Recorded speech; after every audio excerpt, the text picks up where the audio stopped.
बिस्मिल्लाहिर्रहमानिर्रहीम। तमाम दिखने वाले स्टूडेंट्स को मोहम्मद नुमान मंजू की तरफ से अस्सलाम वालेकुम। तो स्टूडेंट्स, आज हम लोग जनाब स्टार्ट कर रहे हैं क्वेश्चन नंबर 15 स्टार्ट कर रहे हैं। क्वेश्चन नंबर 15 की स्टेटमेंट आपके सामने गिवन है, आप लोग रीड आउट कर रहे हैं जी। द वर्टिसेस ऑफ ट्राइंगल, आपके पास ट्राइंगल के वर्टिसेस हैं ए बी एंड सी। वो कह रहे find the centre of Sargam circle of the triangle. तो सबसे पहले आप लोगों ने क्या करना है, आप लोगों ने फिगर बना लेनी है, अच्छी सी फिगर बना लेंगे। जिस तरह आप लोग अच्छे लोग हैं उसी तरह से आप लोगों ने अच्छी सी एक फिगर बना लेनी है, ठीक है जी। तो ये आप लोगों की जी फिगर बन चुकी है। अब आप लोगों ने क्या करना है, ए बी और सी का नाम दे देना है।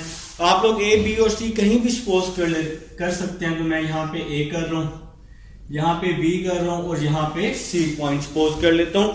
अब देखें जी, आपके पास ए पॉइंट है -2 3, ए पॉइंट है -2 3, आपके पास बी पॉइंट है -4 1, आपके पास सी पॉइंट है 3 5, सी पॉइंट है जनाबे वाली 3 5। आपने फाइंड करना है, सेंटर फाइंड करना है of the Sargam circle of the triangle. तो अब आपको ये फिगर कंप्लीट करनी है जनाब। तो फिगर कंप्लीट करने के लिए हम इसका सेंटर बना लेते हैं यहाँ पर, और इस पॉइंट को आप लोग नाम दे देंगे डी का, और इस पॉइंट को नाम दे देंगे ई का। आप लोग कोई भी नाम दे सकते हैं, तो मैंने यहाँ पे डी और ई का नाम दे दिया, ठीक है जनाब। तो अब सबसे पहले आप लोगों को क्या करना है, आपको इसका स्लोप फाइंड कर लेना है। तो slope of A C find कर लेंगे आप लोग। तो सबसे पहले आप लोग slope of A C find कर लेंगे, जिसको आप m1 का नाम दे दें, ठीक है। तो फार्मूला होता है y2 minus y1 over x2 minus x1। मैं आप लोगों को समझा चुका हूं कि पेंसिल से आप लोग इसके नीचे यहां लिख लेंगे, ये x1 है, ये y1 है, ये x2 है, ये y2 है। पेंसिल से लिख के फिर आप लोग फार्मूले में पुट कर देंगे वैल्यूज को। तो y2 minus y1 5 minus 3 y2 minus y1, x2 minus x1 तो माइनस माइनस प्लस हो जाएगा, y2 minus y1 5 minus 3 x2 minus x1 तो माइनस यहां पहले ही है तो माइनस माइनस प्लस हो जाएगा। m1 is equal to 5 minus 3 2 हो जाएगा, 3 प्लस 2 क्या हो जाएगा हमारे पास 5 हो जाएगा। अब यहां पर सरगम सेंटर में जो पॉइंट, जो लाइन ड्रॉ करते हैं वो परपेंडिकुलर होती है। परपेंडिकुलर होने की वजह से इस स्लोप को आप लोगों ने रेसिप्रोकल कर लेना। तो हम लोग ये पहले ही समझ चुके हैं, जब भी परपेंडिकुलर होगा तो स्लोप को आप रेसिप्रोकल कर लेंगे। अब हम लोग स्लोप ऑफ ए सी निकाल चुके हैं, अब हम स्लोप ऑफ बी सी निकाल लेते हैं, क्योंकि अब एक जो दूसरा परपेंडिकुलर है वो हमारे पास बी सी पे है, ठीक है। तो अब हम लोग स्लोप ऑफ बी सी निकाल लेते हैं जनाब। स्लोप ऑफ बी सी, इस स्लोप को आप लोग नाम दे दें m2 का। x1 y1 जो पेंसिल से लिखा होगा उसको आप लोग रेज करके x1 y1 यहां लिख लेंगे, ठीक है। तो formula y2 minus y1 5 minus 1, x2 minus x1 तो 3 प्लस 4 हो जाएगा। 5 माइनस 1 क्या हो जाएगा भाई, 5 माइनस 1 हो जाएगा 4, 3 प्लस 4 क्या हो जाएगा 7। तो ये m2 आ चुका है 4 ओवर 7। परपेंडिकुलर होने की वजह से इस स्लोप को आप लोग रेसिप्रोकल कर लेंगे। तो 4 ओवर 7 को -7 ओवर 4 कर लेंगे, ठीक है जनाब। तो अब जी आपका स्लोप आ चुका है। अब आप लोगों ने क्या करना है, ये पॉइंट फाइंड करने के लिए इसकी भी इक्वेशन चाहिए, इसकी भी इक्वेशन चाहिए। तो ये दो इक्वेशंस फाइंड करने के लिए हम लोग डी का कोऑर्डिनेट भी फाइंड कर लेंगे और ई का कोऑर्डिनेट भी क्या कर लेंगे, फाइंड आउट कर लेंगे। तो अब आपको ये डी और ई दोनों पॉइंट चाहिए, ठीक है। तो पहले आप लोग इसको लिख सकते हैं, मिड पॉइंट डी लिख सकते हैं, इसको मिड पॉइंट ई लिख सकते हैं। तो अभी आप लोग मिड पॉइंट डी फाइंड कर लें। सबसे पहले लेकिन जी ये जो मिड पॉइंट डी है, ये जो मिड पॉइंट डी है, ये मिड पॉइंट डी है ना, ये डी जो है किस किस पे है, ए और सी पे है। तो ए और सी पे डी पॉइंट है। तो आप लोगों ने क्या किया, मिड पॉइंट फाइंड कर लिया। एक्स वाली वैल्यूज को प्लस करके 2 पे डिवाइड करते हैं। तो फार्मूला होता है x1 plus x2 over 2, y1 plus y2 over 2। तो यहां x की वैल्यू 3 है, यहां x की वैल्यू -2 है। 3 - 2 ओवर 2 और y वाली वैल्यूज, यहाँ y की वैल्यू 5 है, यहाँ y की वैल्यू 3 है, 5 प्लस 3/2। तो x वाली वैल्यूज को प्लस करके 2 पे डिवाइड करते हैं, y को प्लस करके 2 पे डिवाइड करते हैं। मिड पॉइंट d आ जाएगा 3 माइनस 2 1, 1/2, 5 प्लस 3 8, 8 को 2 पे डिवाइड किया तो आंसर 4 आ जाएगा। तो ये फर्स्ट मिड पॉइंट आ चुका है। अब आप लोग मिड पॉइंट E फाइंड कर लेंगे। तो पॉइंट E आप लोग मिड पॉइंट D भी या E भी या लिख सकते हैं, पॉइंट भी लिख सकते हैं, आप जो मर्जी लिख लें। तो अब हम लोग जी इसका मिड पॉइंट E फाइंड कर लेते हैं। तो मेरे भाइयों को समझ आ चुकी है कि अब हम E पॉइंट कैसे फाइंड करेंगे। ये E पॉइंट किस पे है? B और C पे है। तो x वाली वैल्यूज को प्लस करना है। तो यहां x 3 है, यहां x माइनस 4 है, 3 माइनस 4/2। इसी तरह y वाली वैल्यूज को प्लस करना है, 5 प्लस 1/2 आ जाएगा। तो अब आप लोगों ने क्या किया, मिड पॉइंट को फाइंड आउट करने की कोशिश कर रहे हैं। ठीक है जी। तो मिड पॉइंट जी अब हमारे पास E का मिड पॉइंट आने को बेताब है।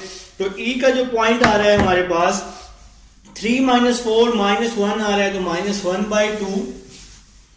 तो मिड पॉइंट E आ रहा है हमारे पास -1/2। 5 प्लस 1 6, 6 को 2 पे डिवाइड किया तो 3 आ जाएगा। तो ये आपके पास मिड पॉइंट E आ गया। ठीक है। अब आप लोगों ने क्या करना है, AC की और BD की इक्वेशन फाइंड करनी है। ठीक है। तो आप लोगों ने जी फर्स्ट इक्वेशन पहले फाइंड कर लेनी है। तो यहां पे आप लोग हेडिंग लगा लेंगे जी फर्स्ट इक्वेशन की हेडिंग लगा लेंगे यहां पे। अब जरा समझिएगा बात को। देखें, अगर आप मिड पॉइंट D यूज कर रहे हैं तो D पॉइंट है आपके पास 1/2 और 4। अगर आप मिड पॉइंट D यूज कर रहे हैं तो D जो है वो किस पे है, AB पे है, AC पे है। D जो है वो किस पे है, AC पे है। और AC का जो स्लोप आया है वो क्या है, -5/2। तो M1 आ जाएगा -5/2। अब आप लोग फार्मूला लिखेंगे y minus y1 m into x minus x1। ठीक है जी। तो यहां पे आपने इसको M1 का नाम दिया है, तो यहां पे आप M1 लिख लेंगे। y माइनस x1 है, ये y1 है, तो y1 की वैल्यू 4, m1 की वैल्यू -5/2, x1 की वैल्यू 1/2। 2 यहां डिवाइड हो रहा है, यहां के मल्टीप्लाई हो जाएगा। 2 को y के साथ किया 2y, 2 को 4 के साथ किया 8, -5 को x के साथ किया -5x, प्लस -5 को माइनस से किया माइनस और माइनस प्लस, 5 को 1 से किया तो 5/2 आ जाएगा। ठीक है जनाब, मेरे ख्याल से यहां तक समझ आ चुकी है। नेक्स्ट चलते हैं जी। -5x है, यहां के +5x हो जाएगा, ये वाला +2y वैसे ही आ जाएगा, -8 आ जाएगा, इज इक्वल टू 5/2 आ जाएगा। 2 यहां डिवाइड हो रहा है, यहां मल्टीप्लाई कर देते हैं। 2 5s are 10, 2 2s are 4, 2 8s are 16। तो ये +5 है, तो यहां पे आके -5 हो जाएगा। ठीक हो गया। 2 ये वाला यहां मल्टीप्लाई हो गया और +5 यहां के -5। 10x + 4y, 16 और 5 कितना हो जाएगा, 21 हो जाएगा। इसको हम लोग ऐड कर लेंगे। तो ये आप लोगों की मेरे भाई इक्वेशन नंबर 1 आ चुकी है। अब आप लोगों ने क्या करना है, इक्वेशन नंबर 2 की तरफ जाना है।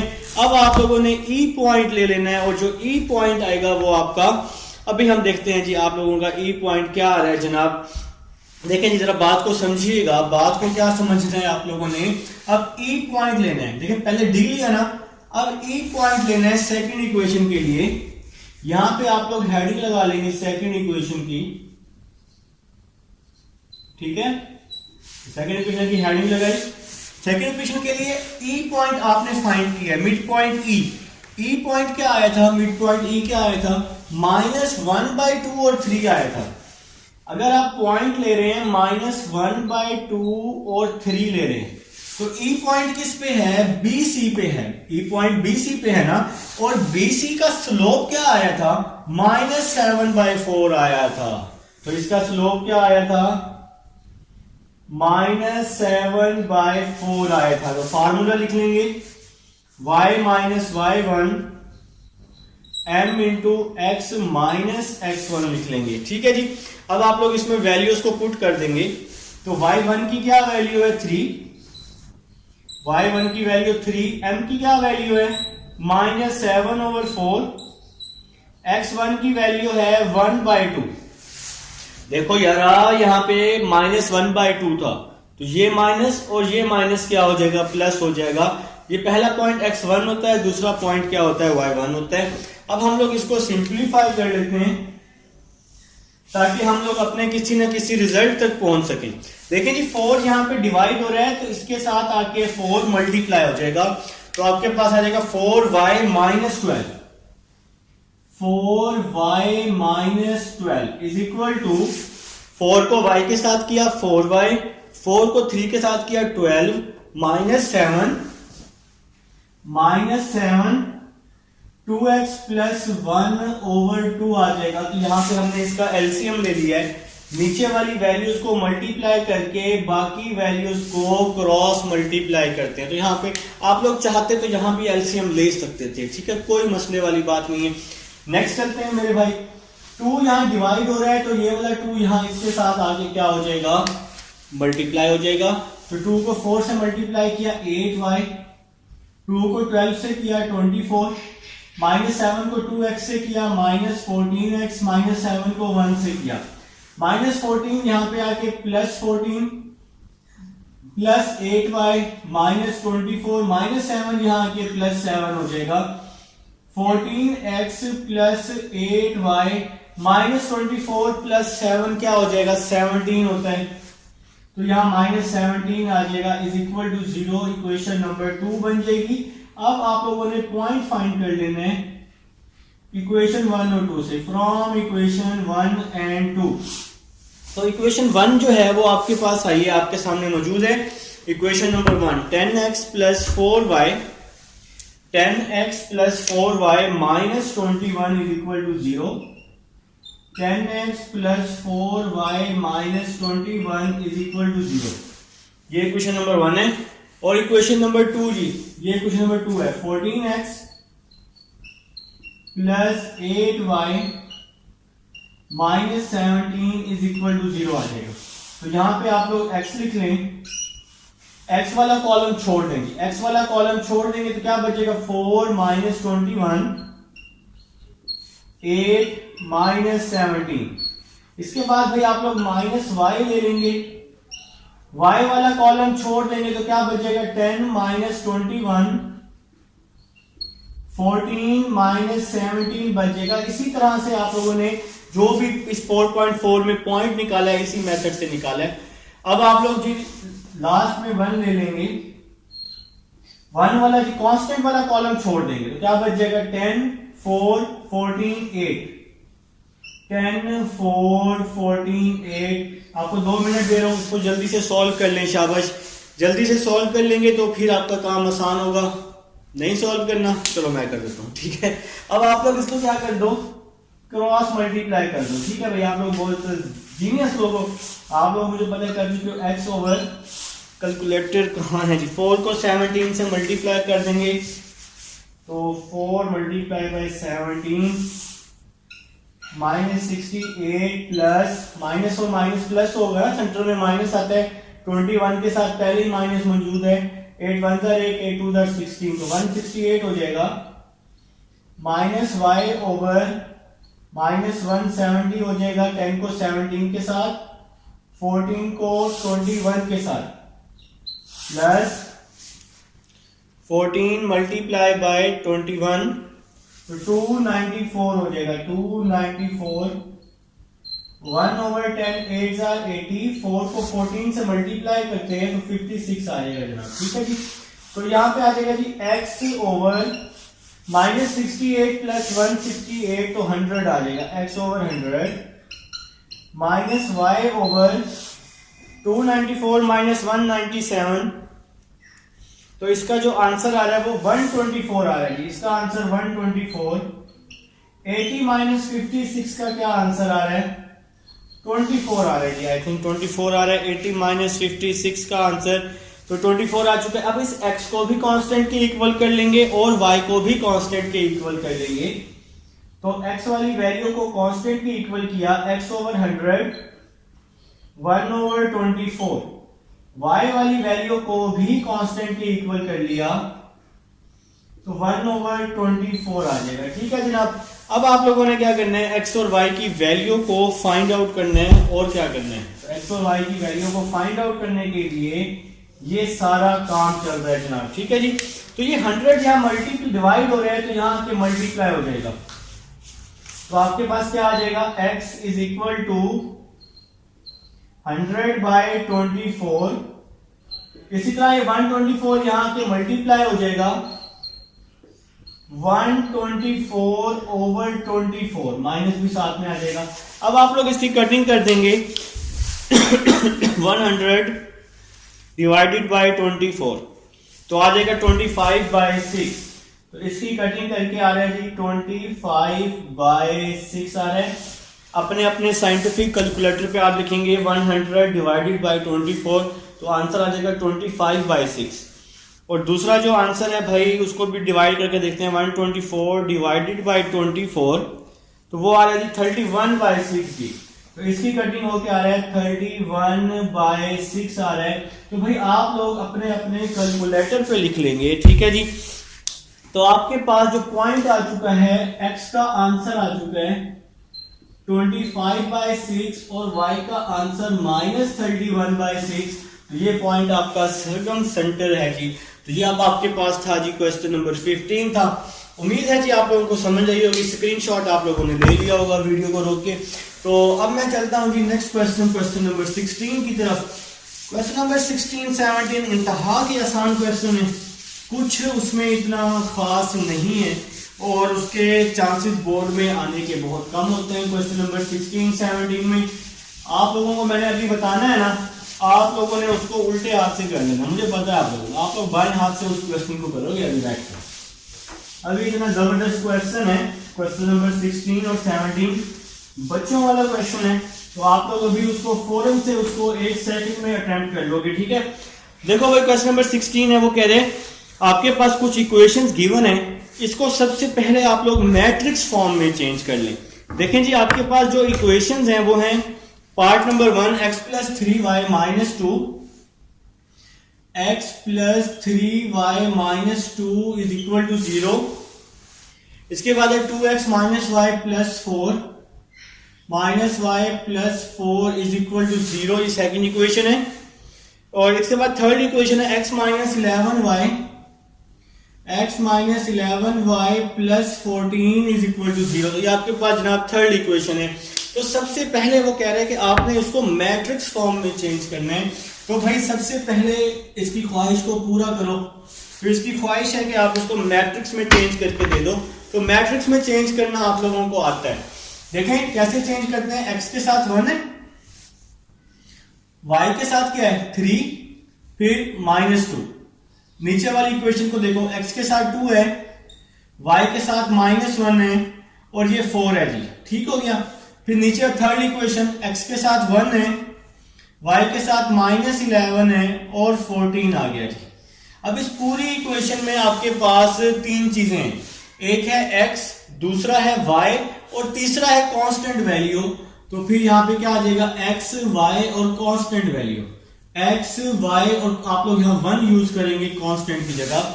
और राइट हैंड साइड पे क्या है हमारे पास, राइट हैंड साइड पे 0 है, तो यहाँ आ जाएगा 0 0 और 0 आ जाएगा। अब आप लोगों ने इसकी जी एक फर्स्ट रिक्वायरमेंट थी जो आपने पूरी कर दी। अब वो कह रहे हैं कि भाई बता दो कि ये जो सिस्टम बन चुका है ये कंकरेंट है या नहीं।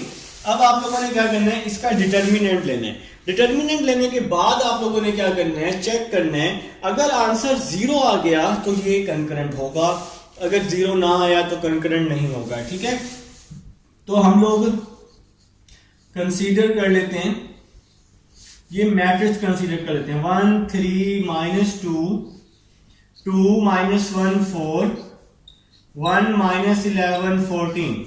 तो भाई अब इस मैट्रिक्स को आप लोग क्या कर लो, ओपन कर लो। ठीक है। ओपन करने के बाद आपने क्या करना है, इसके आंसर को चेक करना है।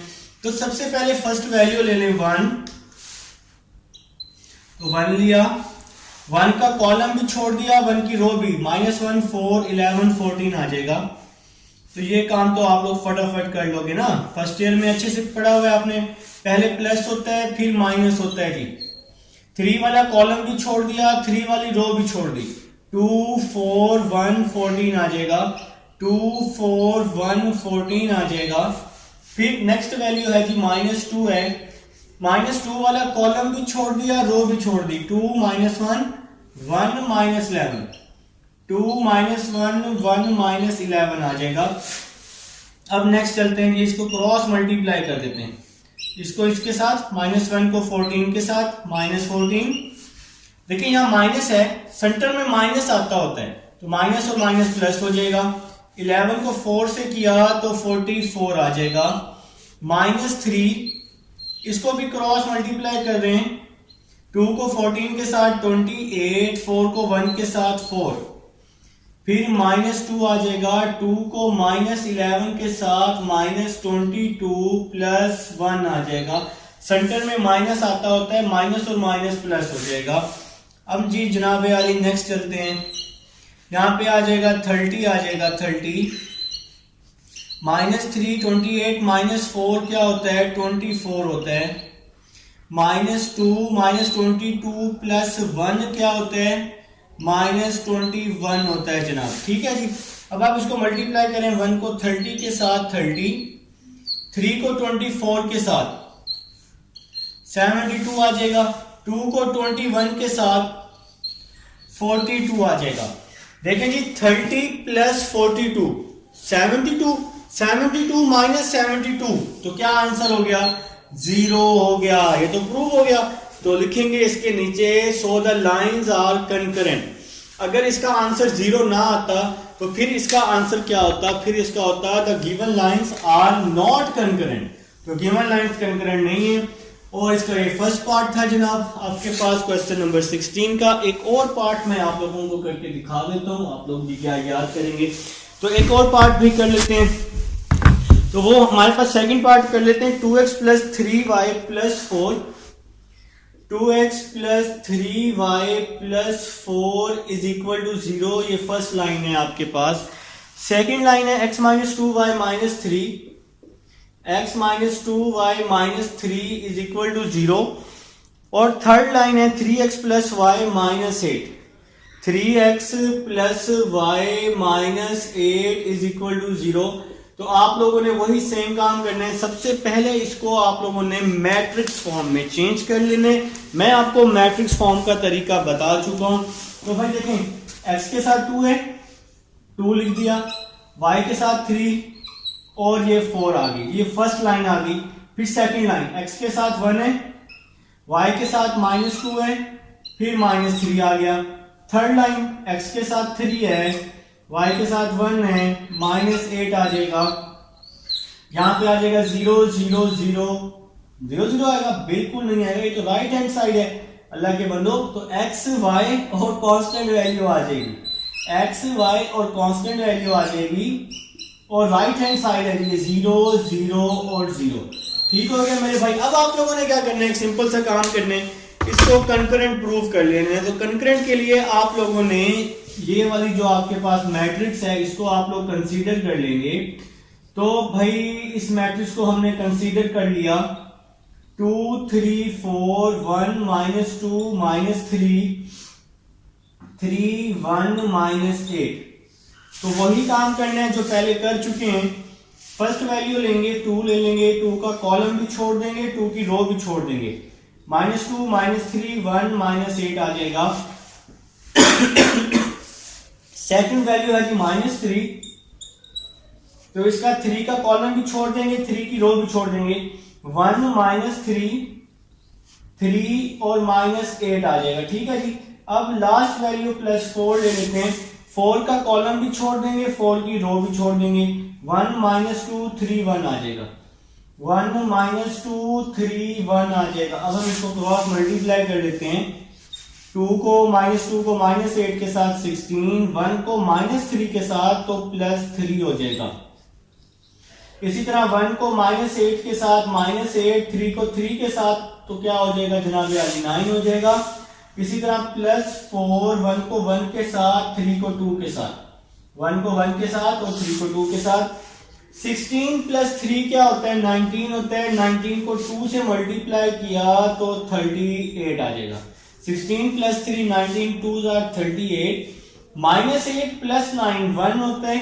1 को -3 से मल्टीप्लाई किया तो आंसर आ जाएगा -3। 1 + 6 7 होता है। 7 4 are 28 होता है। अब इस वैल्यू को चेक कर लेते हैं कि क्या ये कैलकुलेटर पे इसका आंसर आ भी रहा है या नहीं आ रहा। तो भाई 38 - 3 + 28, तो ये 63 आ रहा है। तो इसका आंसर जो है वो कंकरेंट नहीं है, तो लिखेंगे the given lines are not concurrent. ठीक है जी। तो 3 - 4 2, तो भाई आपके पास सेकंड पार्ट था। मेरे ख्याल से आप लोगों को समझ आ चुकी है। अगर जिसका आंसर 0 होगा वो कंकरेंट होगा, जिसका आंसर 0 नहीं होगा वो कंकरेंट नहीं होगा। ठीक है, बात खत्म। थर्ड पार्ट आपकी असाइनमेंट है। आप लोगों ने मुझे बताना है कि वो कंकरेंट है या नहीं है। तो अब हम लोग अपने लास्ट क्वेश्चन की तरफ चलते हैं, क्वेश्चन नंबर 17 की तरफ। तो क्वेश्चन नंबर 17 को करते हैं और ये एक्सरसाइज खत्म हो गई। फिर इंशाल्लाह 4.5 की तरफ आएंगे जी। तो क्वेश्चन नंबर 7 की तरफ लास्ट क्वेश्चन है, क्वेश्चन नंबर 17। आप लोग अपनी अपनी बुक से देखकर लिख लेंगे जी। क्वेश्चन नंबर 17 लिख लेंगे, शाबाश। तो आप सबके सामने मौजूद होगा, आपके सामने आपकी बुक्स पर आप लोग लिख चुके होंगे जी 17। तो क्वेश्चन नंबर पार्ट नंबर 1 है 17 का 1 0 - 1।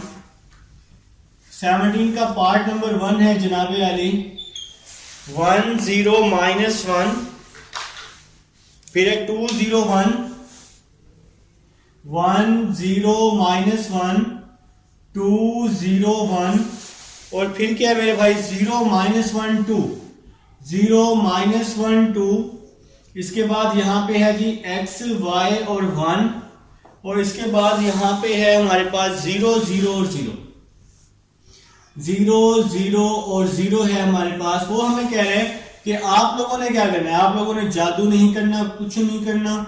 आप लोगों ने इसको सबसे पहले लीनियर इक्वेशन में चेंज करना है और फिर इसका बताना है कि ये कंकरेंट है या नहीं है। तो भाई सबसे पहले लीनियर इक्वेशन में चेंज कर लेते हैं। 1 को x से मल्टीप्लाई किया x, 0 को y से किया तो 0y, -1 को +1 से किया तो -1 = 0 आ जाएगा। ठीक है मेरे भाई। तो नेक्स्ट चलते हैं, नेक्स्ट देखिएगा। 2 को फिर x से किया 2x, 0 को y से किया 0y, 1 को 1 से किया तो 1 आ जाएगा, में 0 आ जाएगा। थर्ड इक्वेशन की बारी है। 0 को x से किया 0x, -1 को y से किया -y, 2 को +1 से किया तो 2 आ जाएगा, और इसके में 0 आ जाएगा, क्योंकि राइट हैंड साइड सारी की सारी 0 है। ये मैट्रिक्स फॉर्म में चेंज हो चुका है। अब आपने भाई इसका बताना है कंकरेंट का। तो आप लोगों ने क्या किया, ये मैट्रिक्स कंसीडर कर लिया। फर्स्ट मैट्रिक्स 1 0 - 1, 2 0 1, 0 -1 और 2 आ जाएगा, 0 -1 और 2 आ जाएगा। अब आप लोग इसका डिटर्मिनेंट ओपन कर लें। फर्स्ट वैल्यू लीजिए, फर्स्ट वैल्यू है 1, 1 का कॉलम भी छोड़ दिया, 1 की रो भी छोड़ दी, 0 1 -1 2 आ जाएगा, 0 1 -1 2 आ जाएगा। नेक्स्ट वैल्यू 0 है तो लेने की जरूरत नहीं है, उसका आंसर आपके पास 0 ही आना है, तो इसलिए आप उसकी जगह 0 लिख लेंगे। अब थर्ड वैल्यू है -1, भाई 0 पे जब मल्टीप्लाई करेंगे तो आंसर 0 ही आएगा ना, और तो कुछ नहीं, इसलिए 0 लिख दें उसकी जगह बस। थर्ड वैल्यू है -1, तो इस -1 का कॉलम भी छोड़ दें, -1 की रो भी छोड़ दें, 2 0 0 -1 आ जाएगा, 2 0 0 -1 आ जाएगा। अब आप लोग इसको मल्टीप्लाई कर लें, 0 को 2 के साथ 0, -1 को 1 के साथ तो +1 आ जाएगा, फिर -0, फिर -1, 2 को -1 के साथ -2, 0 को 0 के साथ तो 0 आ जाएगा जी। ठीक है जी। तो 0 + 1 1 हो जाएगा, 1 को 1 से मल्टीप्लाई करेंगे तो आंसर 1 आ जाएगा, -0 आ जाएगा। -1 को -2 से करेंगे तो +2 आ जाएगा, तो 1 + 2 क्या हो रहा है, 3 हो रहा है। ये तो 0 के इक्वल नहीं है, तो इसका आंसर लिखेंगे the given lines are not concurrent. तो मेरे ख्याल से सब भाइयों को समझ आ चुकी है। ये था इसका पार्ट नंबर 1। पार्ट नंबर 2 जो है इस क्वेश्चन का आपकी असाइनमेंट होगी। आप लोग मुझे बताएंगे कि पार्ट नंबर 2 का आंसर क्या है, कंकरेंट है या नहीं है। मिलते हैं नेक्स्ट लेक्चर में। अल्लाह हाफिज।